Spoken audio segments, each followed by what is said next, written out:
talking.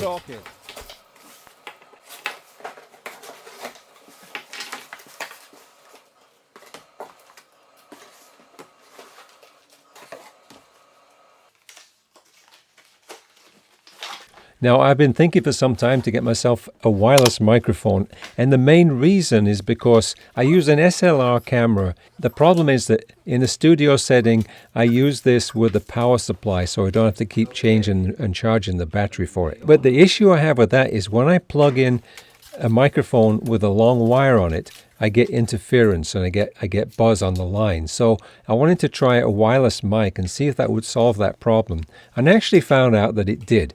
But in the process, I tested 3 different types of microphones, and I found out some very valuable information that I think that you'll find interesting. And you can hear each of the mics and a little test that I did at the end that I think you'll also find to be very revealing about what you're getting for your money. So have a listen.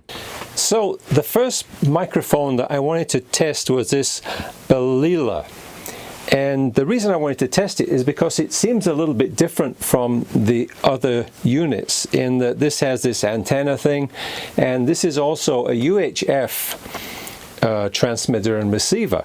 So you're listening to this right now, and what I did was I set the Canon camera to auto level, which usually I don't do that. Usually I set the level so that it doesn't cut in and out. So what you're hearing now is that all of the receiver units in each of these units has an ear plug. So I tested each one of them with just putting some earbuds in, and I didn't like the sound of this one. This one has a very trebly sound, and this receiver unit attaches.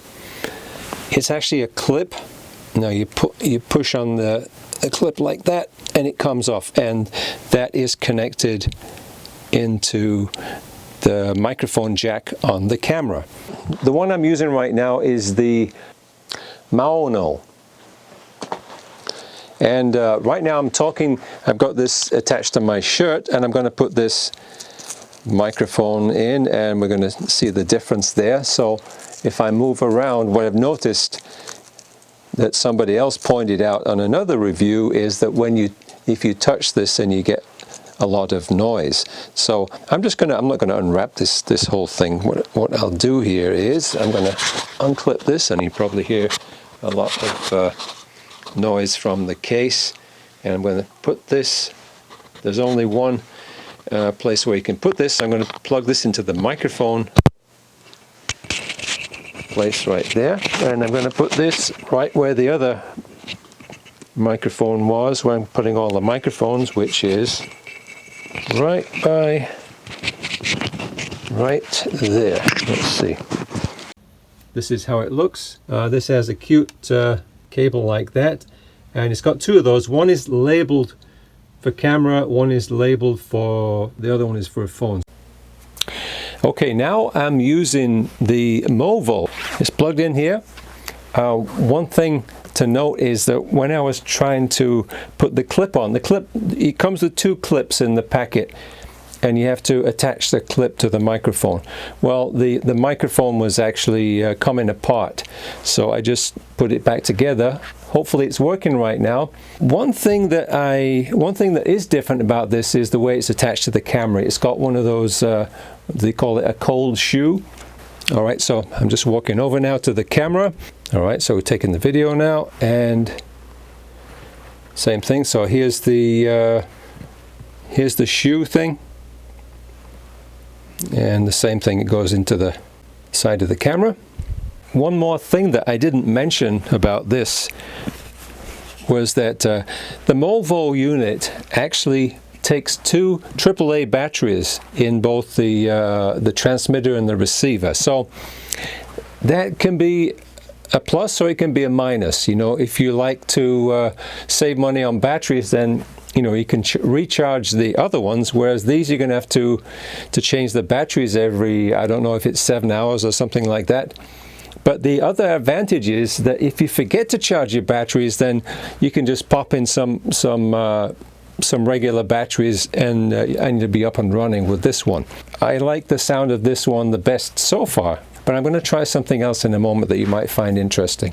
Okay, so right now what I'm doing is I have plugged in a different microphone that doesn't belong to any of these units. This is actually a power DeWise, and this is a microphone that I've liked before and I've used before, and that's connected right now. So I'm going to go through each of the transmitters and receivers. The first one is the Movo, and we're going to test and see whether this microphone sounds any different with the three sets of units. Just one other thing, I went back in and I set the camera to manual, so you're hearing this with a manual setting, so it's no longer got that automatic level.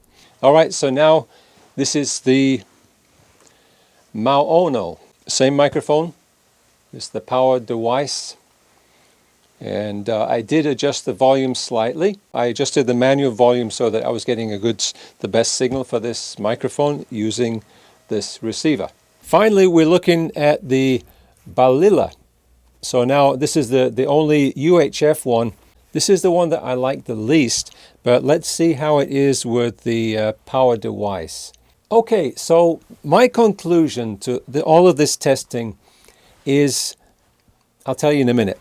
Now, although the manufacturer tells you that there is no lag, it's in the specification, there is actually a lag in particularly two of them. This one right here, which is the Balila, I don't notice any lag. I just did this by ear. None of the lag actually will probably make a difference if you're just doing video. Now, if you are doing music, that's a different story. But one other advantage of this is that because it's UHF, it doesn't interfere with the Wi-Fi and Bluetooth and cell phones, from what I understand. This is actually the cheapest unit. The microphone that comes with it is not that great. You're hearing this one right now, or you're hearing the one above my head right now, which is about 18 inches away. And so you can compare those two. I like also the fact that this is a pretty solid build. It feels pretty substantial. Now, I did come across a problem with the Movo, and that was with the switch. So the switch is a little flaky on this. It may be just a bad one, but I just want to point that one out. Now, the microphone that came apart, that was probably also a bad one. I don't know, but I just put it back together. You could probably glue it. So there were a couple of issues that I had. Now, again, the thing is, if you want to use regular batteries, this is a good one. And then if you want to have a unit where you don't have to plug in a microphone, you could just carry this in your pocket and don't have to worry about the wires, then this Maono may be your best bet. But for me, I'm going to save money because this right now, when I paid for this was about $50. I think we're moving up to about 65 or something. I don't remember, 69, whatever it was, for these, for the convenience of having a built-in microphone. Or if you like batteries, you can go with the other one, which I think was about $100. So for my money, I'm keeping this one, and I'm going to use a different microphone. Tell me what you think down below. Now, I bought these to test. I'm keeping this one. I'm not sponsored in any way, so I'm giving you my straight opinion about all of these. So I put a link down below for the specifications. I put them on a spreadsheet so that you can compare, and you might find that useful if you're shopping for this kind of a mic, and you can find that, and there are also some links there to these products, and I hope that you find that useful. And as I always like to say, stay tuned and look forward to seeing you soon.